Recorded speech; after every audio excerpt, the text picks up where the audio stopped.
Welcome to Book Passage. We are so excited that you're here today supporting your local independent bookstore. And if you can just check quickly that your cell phones are off, I would greatly appreciate that. And I know Tracy would as well. I always tend to go off when we least expect it. I had that experience the other day.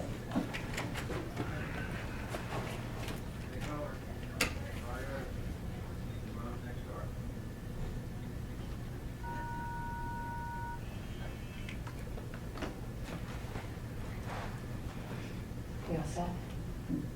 Done. Wonderful, thank you. My name is Monica Golden, and I will be hosting this afternoon's event for you. We are so happy today at Book Passage to welcome author Tracy Grant and her latest book, The Mayfair Affair. In The Mayfair Affair, Malcolm and Suzanne are living a seemingly charmed life in the 19th century. But even their closest friends don't know their marriage is still reeling from the revelation that Suzanne was a French spy when she met British agent Malcolm, and she married him to get information on British plans. Tracy is the author of 19 books. Please give a warm welcome to author Tracy Grant.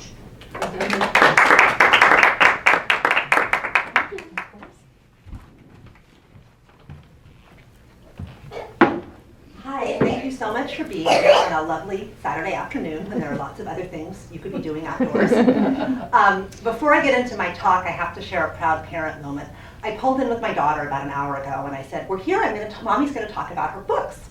And my daughter said that I should talk about her books instead. So I said, what books do you want me to talk about? And she said, Pride and Prejudice is my favorite. And I thought, oh, I've done something right. She has some children's versions of Pride and Prejudice, but I thought she might say Crackle the Helpful Dragon or something. So I was very excited she said Pride and Prejudice. That was great. This is, The Mayfair Affair is a book I've looked forward to writing for a long time. I knew that one of the longtime characters in the series was going to step from the shadows and assume a central role in this book. Laura Dudley, governess to Malcolm and Suzanne's two children, has been in the background of the series for some time, just as governesses tend to dwell in a sort of twilight zone between the family and the servants. They needed to be educated, and were often impoverished gentlewomen who had to make their own way in the world. No easy thing for a single woman in the 19th century. They'd be considered of a higher social status than the other servants in the household if they weren't quite one of the family. A governess would take her meals with the children. She might bring the children into the drawing room after dinner and to parties when the parents entertained. Depending on how understanding her employers were, she might socialize with the guests. More than one governess became entangled with an elder brother down from Oxford, or a family friend, or even the father of her charges. But Jane Eyre notwithstanding, such entanglements were unlikely to lead to marriage. A governess's reputation was a fragile thing. Even a rumor could lead to her being dismissed without a reference. So governesses tended to remain in the background, partly for self-preservation. Malcolm and Suzanne are enlightened employers and treat Laura as one of the family, yet they are also careful not to intrude on her privacy. And so when she is accused of murder in this book, they realize that in many ways they don't know her. And yet, because they are convinced she has to be innocent. Because, as Suzanne tells Malcolm, she can't accept that she trusted someone with her children who could be capable of such an act. When I wrote that scene, I realized that Laura Dudley's story, which in many ways is very much rooted in the plight of governesses in the early 19th century, also has contemporary implications. I face those implications every time I leave my daughter Melanie with a new nanny. I'm really fortunate to be able to be with Melanie a lot myself, and to have wonderful nannies and babysitters for her when I need to be away. But it's always a little bit nerve-wracking every time I leave her with someone new. I tell myself I have good instincts, that I'd know if something was wrong, if I couldn't trust this person, just as Malcolm and Suzanne tell themselves. But I think the fear that one could be wrong is always there. At the same time, it's amazing how quickly you can bond with someone who is helping look after your children. Even if you don't spend a lot of time with that person yourself, there's something very intimate in sharing the care of children. And there's nothing like the gratitude you can feel for someone who bonds with your children and makes them happy and secure. Suzanne and Malcolm feel that gratitude toward Laura and that shared bond with her, while at the same time the fear that they might be wrong about her lurks underneath. Here's the scene where they first visit her after she's been arrested for the Duke of Trenchard's murder. carefully marked and I lost my place. Yeah. I'm sorry you had to be disturbed, Mr. Rannoch, Mrs. Rannoch. Laura Dudley got to her feet from the straight-back chair in the small room above the Brown Bear Tavern where she'd been sitting. A side note, it actually is true that the Bow Street Runners, who were the elite police in London at this time, the Brown Bear Tavern was across the street from the Bow Street Public Office, and they would use it to interview suspects. That's an actual historical fact. A tarnished brass brace of candles burned on a small round table. I'd have told Mr. Roth not to send you, but I knew it would be a waste of breath. Malcolm ducked his head beneath the low lintel and pulled the door to behind him. I thought you'd got round to calling us Malcolm and Suzanne. Laura smoothed her hands over the skirt of her gown. Her lace-edged cuffs were twitched straight, but patches of crusted blood showed on the dove gray of her skirts. I think we can both agree that circumstances have changed tonight. Malcolm reached for the other chair in the room and held it out for Suzanne. Laura, I don't for a minute believe you committed cold-blooded murder. Nonsense. You have to at least have considered the possibility.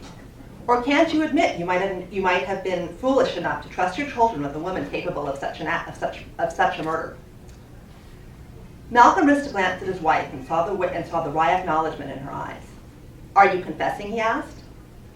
I'm telling you, you're both better out of this. Suzanne and I can take care of ourselves. Malcolm gestured to the chair Laura had vacated. Won't you sit down, Laura? I can't do so until you do. She gave a faint smile that did not reach her eyes and sank into the chair. Malcolm dropped down on the edge of a cot covered with a blue blanket. I've already sent word to a solicitor. I don't want one. What are you planning on doing? Looking after myself. I'm quite good at it. Even you would find that somewhat difficult in these circumstances, Suzanne said. What were you doing there, Laura? I needed to see Trenchard. Laura folded her hands in her lap. You can make whatever assumptions you wish. I never make obvious assumptions, Suzanne said. Neither does Malcolm. So you don't think I was his mistress? Were you, Suzanne asked. Laura gave a faint smile. It would have been difficult to find time for it. Quite, unless you're generally in the habit of slipping from the house at night. And it's a habit I flatter myself I'd have noticed. I dare say you would. I'm sorry about your pistol, by the way. I trust Mr. Roth has returned it to you. I wouldn't have taken it if I could have thought of another way to come by one. If you'd explained things to me, I'd have been happy to lend it to you. Laura's gaze locked on Suzanne through the shadows. I doubt it. You could always tell us what you wanted it for and let us judge for ourselves. Laura surveyed Suzanne for a long moment. Mrs. Rannoch, you've been good to me. Her gaze moved to Malcolm. So have you, Mr. Rannoch. I'm exceedingly fond of Colin and Jessica. I don't want you anywhere near what's going to happen. Point taken, Suzanne said. But if you know us at all, you must know it's a waste of breath. What's going to happen, Malcolm asked. Nothing if you go home and stay out of this. Are you being threatened? That would be an easy way out, wouldn't it? If I were a victim. But there's nothing easy about this. Trenchard was Lord Carfax's son-in-law. There's no way Suzanne and I are going to stay out of this, even if we wanted to. I would think Carfax is involved. It would make you want to stay as far away as possible. Malcolm willed his hands not to tense. There was no reason to believe Laura knew anything about Suzanne. Of course, there had also been no reason to believe she'd known about the Duke of Trenchard. Let me deal with Carfax. I've been doing so for a long time. As you wish. Malcolm stared into Laura's dark blue eyes. You knew Trenchard. You're hardly going to believe I called at such an hour on a man I'd only met for a few moments in the company of my charges. How did you know about the secret entrance? Trenchard showed it to me. And no, I'm not going to elaborate. All right. Malcolm sat back on the cot. Assuming you didn't kill him, I presume you'd like to learn who did. What did you see when you stepped into Trenchard's study? Rather to his surprise, Laura's brows drew together in a seemingly genuine effort of memory. One lamp was lit. I couldn't see Trenchard at first, but I could smell the blood. Then I heard the rasp of his breathing. I stepped round the desk. He was lying behind it in front of the drinks trolley. The blood had soaked through his waistcoat and coat. I flung open the door and screamed for the footman, then I tried to stop the bleeding. She glanced down at the stains on her dress. For a moment, he thought her iron composure might crack. But though Laura's fingers whitened against the blood-stained gray of her gown, her features remained composed. Did the Duke say anything, Malcolm asked? I think he was beyond speech. His breathing was difficult. I'm not sure he even knew who I was. She drew a breath, as though afraid she might have revealed too much. It must have been very difficult, Malcolm said. Laura's fingers tightened. In truth, it happened so quickly I scarcely had time to think. The footman sent for a doctor, but within minutes it was clear his grace was gone. I thought it best to send for Mr. Roth. Malcolm kept his gaze steady on her face. You could have made your escape without sending for anyone at all, including the footman. Had the Duke already been dead, I might have done so. But I'm not quite such a monster as to leave a man to die. You're a very astute woman, Laura. I know you were in shock, but did you note anything in the room that might give a clue to who had done this? Laura frowned, again in a seemingly genuine effort at recall. There was no sign of a struggle. Whoever did this, it was someone he knew. Did you notice any sign anyone else had used the secret passage? No. Given his Grace's state, if that's how the murderer came in and out of the house, he or she was only minutes before me. Or was still hiding in the house when you got there. Laura's eyes widened. Dear God, I didn't consider. But of course that's a possibility. Her hands locked, and Malcolm would swear she suppressed a shiver. I'd shiver at the thought myself, Malcolm said. If he or she was there, I obviously didn't come to any harm. Malcolm nodded. If you think of anything else, send word to me. I'm not sure where they're taking you, but one or both of us will visit you again tomorrow, along with Alan Cunningham, the solicitor we're going to engage. Laura glanced between them. Her eyes were at once granite hard and suspiciously bright. Mr. Rannoch, Mrs. Rannoch, you don't owe me anything. On the contrary, Suzanne said. Whatever else you've done, it doesn't change what you've done for Colin and Jessica these past years. Laura met her gaze. For a moment, Malcolm sensed the children were as tangible between them as when Laura put Jessica in Suzanne's arms, or they bent together over Colin's schoolroom slate. I thought you might be cursing yourself for trusting me with them. No, I'm unshakably sure I was right to do so. You're a clever woman, Mrs. Rannoch, but that could be a very foolish mistake. It could. I don't think it is. Laura swallowed. Tell him I'm sorry we didn't get a chance to finish Robin Hood. I'm sure you will finish it before long. You're an optimist, Mrs. Rannoch. It's a good quality in a mother. Malcolm got to his feet and helped Suzanne up. You're too sensible a woman to refuse help, Laura. Laura stood as well, shaking out her skirts as she always did. Perhaps I'm just sensible enough to know when it's useless. Nonsense, Suzanne said. You're no more the self-sacrificial sort than I am. Malcolm moved to the door, but turned back, one hand on the tarnished handle. A seemingly casual action, but in fact careful stagecraft. Oh, one more thing. Who's Emily? Laura tensed, but merely said, I haven't the least idea. Trenchard died saying her name. Laura's gaze went shuttered. That I would look for clues among his effects. Thank you. So I'd be happy to answer questions about the book, or writing, or anything else that I might happen to know anything about. If anybody has I have any a question. Yeah. Well, you were telling me 19 books. Wow. Yeah. How do you continue to have inspiration to keep? 19 is a lot of books. It is. I mean, it's over. The first one was published in 1988, so that's a lot of years. I co-wrote 8 books with my mom, starting when I was in college. And coming up with book ideas is not usually a problem for me. The initial inspiration. The harder part is working out the mechanics of the plot sometimes. But I usually can come up with ideas. That's sort of the fun part, is the big picture idea and getting excited. And then you get into, oh, wait a minute, now I'm writing this chapter, and how am I going to get from A to B, and how am I going to get this person out of the room, and those kind of things can be more challenging or you're researching and suddenly your brilliant idea doesn't quite work because some historical person's in the wrong place, or something hadn't happened yet, or something like that. Do you have something else coming up that's in the works? I do. I'm working on the next book, which is also in London. It's either in September. I started it in September of 18. This book is March of 1818. It's September of 1818. I'm thinking of actually moving it back 3 months so that it's only 3 months after this book instead of 6 months. I'm sort of not sure how much time I want to have elapsed between the books, but I'm excited about it. It's actually writing quite well so far. Knock on wood. It's exciting. Yeah, it's fun. How many of your previous books have contained any of these characters?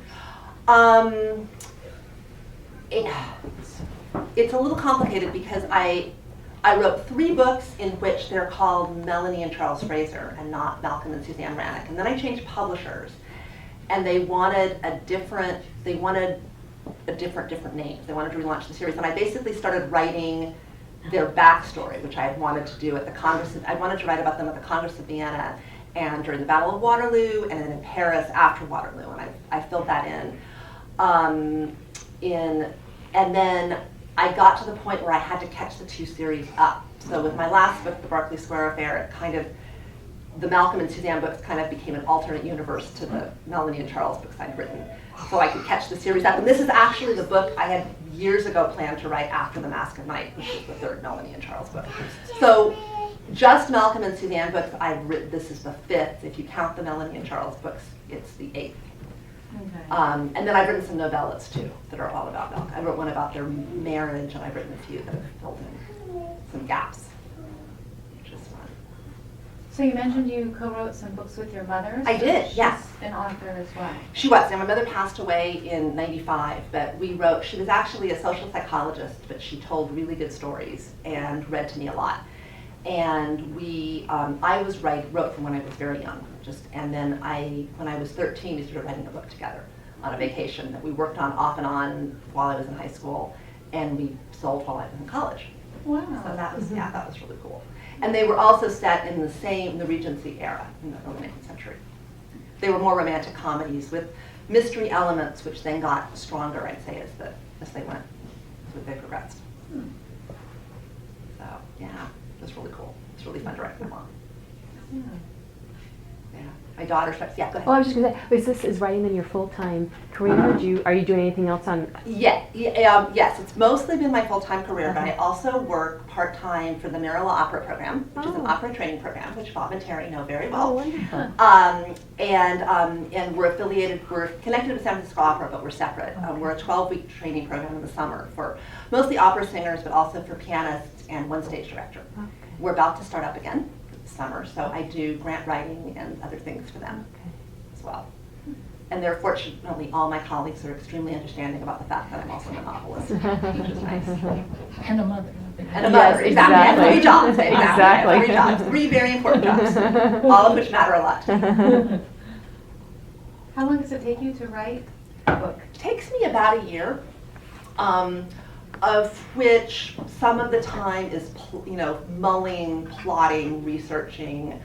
A good solid 6 months at least of writing, maybe more.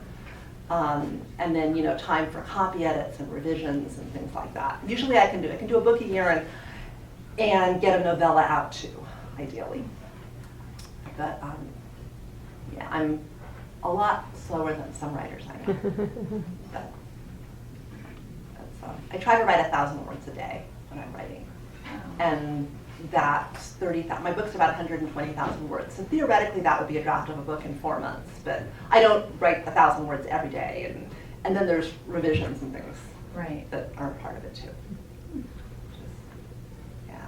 And I need a lot of sort of thinking time, or mulling, or even like thinking at the back of my head time for things to percolate, which is why it actually works really well to work for Marilla, because I couldn't write like 60 hours a week.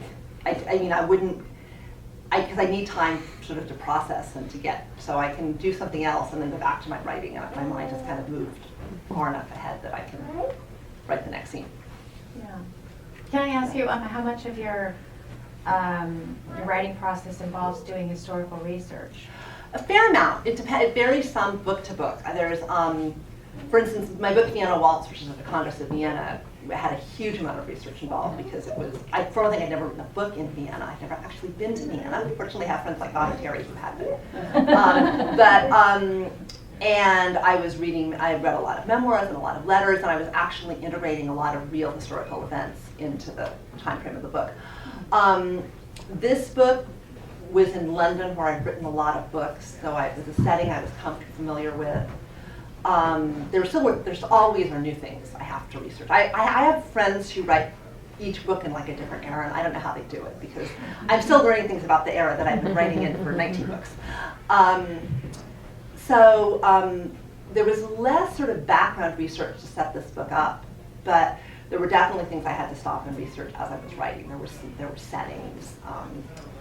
Like I decided to have a scene set in Gentleman Jackson's boxing salon where men would go and spar, and I read about it in a lot of books. I'd never actually written a scene there. So fortunately with the internet, it's a lot easier. I Googled, I found pictures, like period prints, and but you know, there were definitely some settings I'd never written in, and some new things. Yeah, which was fun. That's part of the fun, just doing the research. Did you get to go to London this time? I didn't get to go to London for this book. I want to take my daughter to London, so I want to go to London in the next couple of years, but I didn't go to London for this book. I do have a lot of pictures of, on my website, I've been posting sort of setting pictures going back to before the book, kind of in the lead up to the book coming out. There's a house in Berkeley Square that I chose years ago to be Malcolm and Suzanne's house, so I have pictures of it. Of a Georgian house, and there's actually a house I took a picture of on a trip that is perfect for Trenchard House, which is where the Duke of Trenchard lives and is murdered. It has gates, and it actually looks a lot like the gate that they put on the cover of the book, although it's not the same picture, but yeah, but I didn't get to go to London this time, but I have been. I've been to a lot of the settings. Another question. So with all 19 books, does one need to read them sequentially to get the most out of them, or? No. I mean, no. For one thing, you certainly don't need to read any, but the Malcolm and I actually each Malcolm and Suzanne book has a murder mystery that's unique to that book and gets wrapped up in that book. And I try to not spoil the earlier books. I try to not have somebody say, "Oh yes, when we learned that John Smith had killed Mary Jones." I try to avoid those kind of lines so that you don't.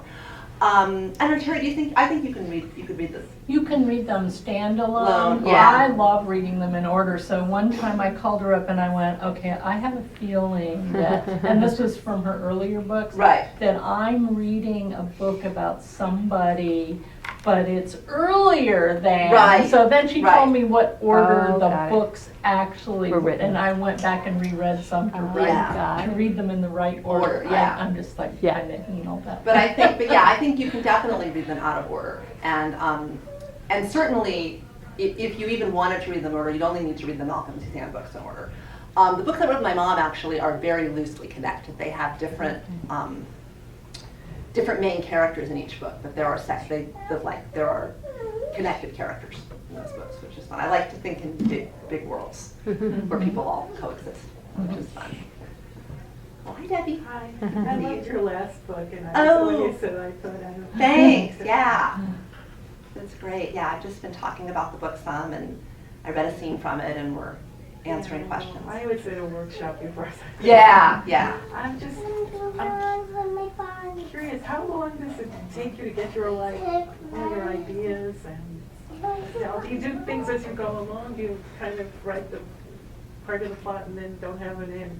Do you anticipate when the whole story, I guess, before you plot my books out pretty much, but I actually, my writing process has changed a little bit. I use a program now called Scrivener, which is an amazing software program for writers. And I love it. It's like whoever invented it knows how writers think, or at least how I think. It has, and it has a function where you can lay out your book on a corkboard, which is what I used to do it on index cards, and now I can do it on this corkboard, which is great because my daughter would get into the index cards and they all fall over the house. And then you can switch to an outline view, and then you can fill in the scenes. So you can look at your book in manuscript form, or you can look at it like with the scenes just laid out on a corkboard. And with that, I find I can write out of order. So I actually can start writing often as I'm plotting, because I'll know certain scenes that I want to have happen, but I don't have the whole plot worked out. And I've written I started doing that and working on my book Imperial Scandal. So I guess this is the third book I've written that way, where I've written some of it out of order, and it actually comes together amazingly well, I find. And I also find that I don't spend as much time then on transitions. I think it's actually good for pacing, because I sort of write the transitions later when I put the scenes together. But I do, before I even start writing, know a few basic things about the plot. definitely. And definitely before I get too far into it, I know the sort of major plot turning points and what's going to happen. I need to think that. I surprise myself sometimes with twists. But yeah. When I started this book, I didn't know who had killed the Duke of Trenchard. I mean, I knew well before I finished, but I had started writing before I knew that. Which is interesting now, I think. 'Cause now it seems very obvious. Any more questions for Tracy? Thank you so much, Tracy. Thank It's you such a pleasure guys. having Thank you here all for today. being Thank you here. so much.